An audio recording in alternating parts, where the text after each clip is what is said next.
It's 5:42 in the morning. The city isn't awake yet. The lights are still off in most offices. Traffic hasn't started. Phones aren't ringing. He is already at his desk, alone. In front of him, an email draft. Subject line, organizational restructuring. 3 words, heavy enough to change everything. It's 3 paragraphs long, carefully written, legally reviewed, emotionally empty. If you click send, 10,000 employees will lose their jobs before breakfast. 10,000 families, 10,000 routines disrupted, 10,000 lives changed. The cursor blinks, waiting. He scrolls to the bottom again, reads it one more time. Every word feels heavier than it did last night. He doesn't look angry. He doesn't look emotional. He looks still. Because this isn't about anger, it's about survival. And in less than a minute, one click will decide the future of the company and the careers of 10,000 people who trust it. The cursor keeps blinking, waiting for him to choose. The numbers don't argue. They don't care about loyalty or effort or how hard people worked last quarter. They just reflect reality. Revenue is down 37%, not 5, not 12, 37. 3 consecutive quarters of decline. Margins shrinking, cost rising, cash reserves tightening. He knew it was bad, but this bad? The board meeting yesterday lasted for hours. No one raised their voice. That's how he knew it was serious. Calm rooms are more dangerous than loud ones. The CFO laid it out clearly. If we don't reduce operating expenses immediately, we won't make it through the year. No drama, just math. The investors are already restless. Private calls, subtle threats, questions about leadership. How did you let it get this far? Competitors aren't waiting. They are aggressive, hiring faster, cutting prices, taking market share while this company hesitates. And then there is the stock, down 18% this quarter. Every percentage point lost isn't a number. It's confidence disappearing, trust evaporating.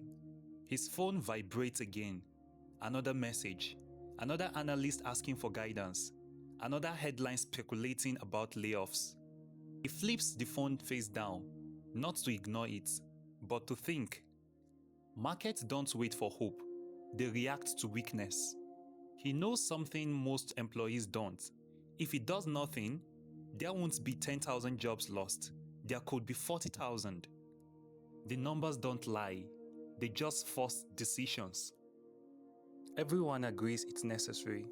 That's what they say. The board approved it unanimously. They nodded. They discussed long-term sustainability.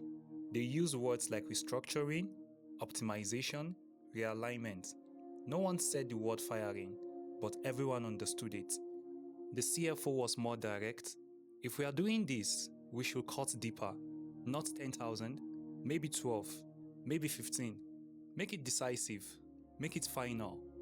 From a spreadsheet, it makes sense. From a human perspective, it's devastating. The employees don't know yet. Right now, some of them are waking up, brushing teeth, packing lunches, planning meetings for next week. They still believe the company is stable. They still believe leadership has it under control. In a few hours, that belief will collapse. And then there is the media. They won't analyze cash flow. They won't highlight the alternative. They will say, CEO eliminates 10,000 jobs. His name will be attached to the headline. Not the board, not the investors, not the CFO. Him. Because leadership is visible, and visibility absorbs blame. He looks around the conference room. Empty chairs, long table, silence. Yesterday, it was full. Now, just him. This is the part no one talks about. When everyone agrees in private, but one person must act in public.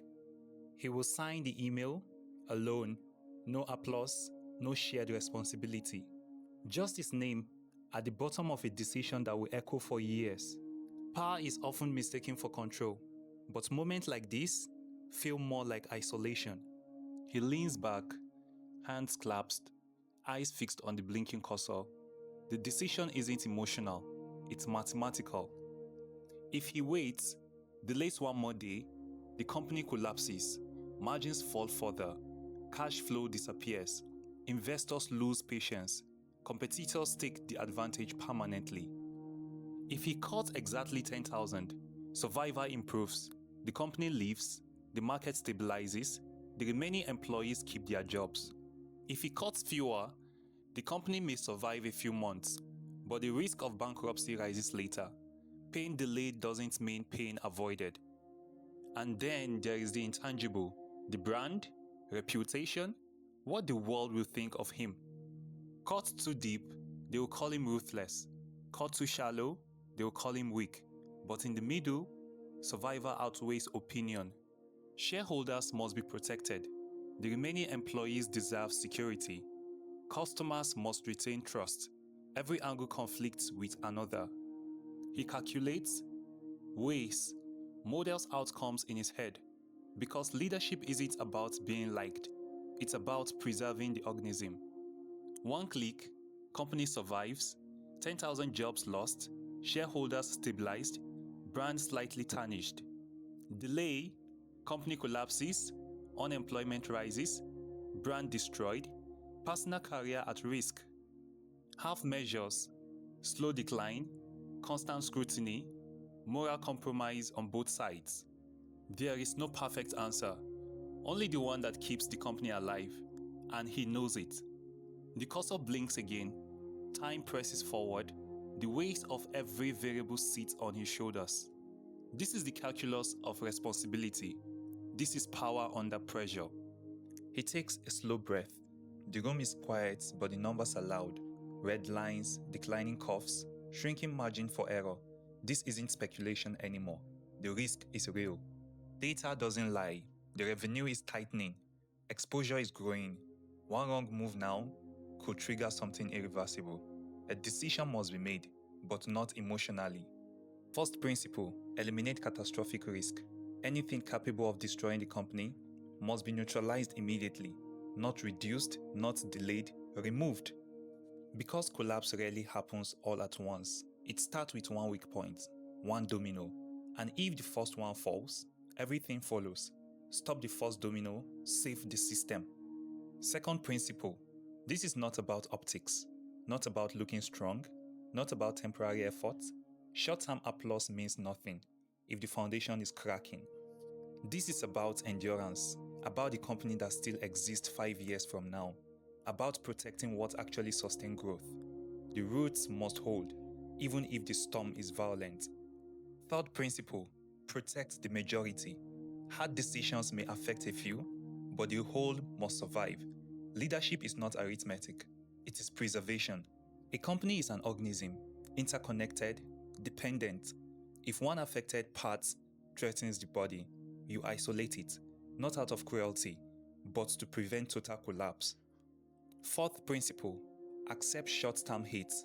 The backlash will come, the headlines will sting, the whispers will echo in boardrooms, but criticism is temporary, failure is permanent. Discomfort now or disaster later. He understands the trade. Strength is not loud, it is steady, unmoved by noise. He writes it down, cut deep once, not slowly forever. One decisive correction, not endless bleeding, not prolonged decline. One clear intervention. The framework becomes clear. Avoid catastrophic error, preserve the core, protect the majority, accept short-term pain. Simple, repeatable, powerful. Power is not popularity.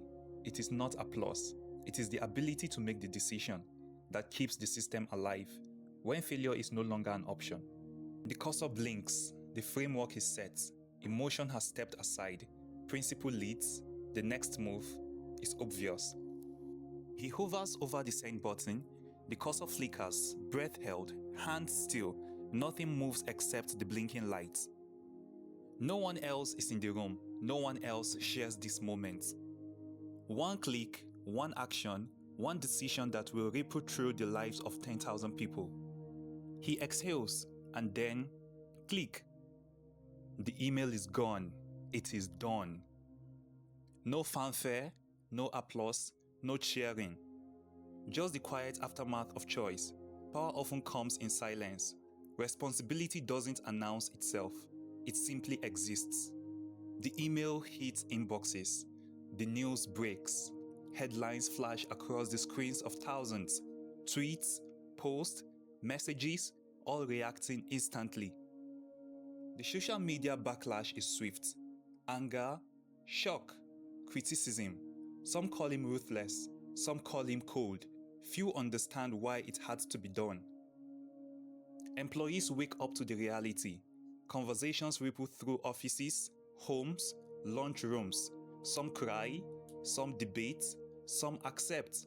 The shock is immediate. Yet, the company survives.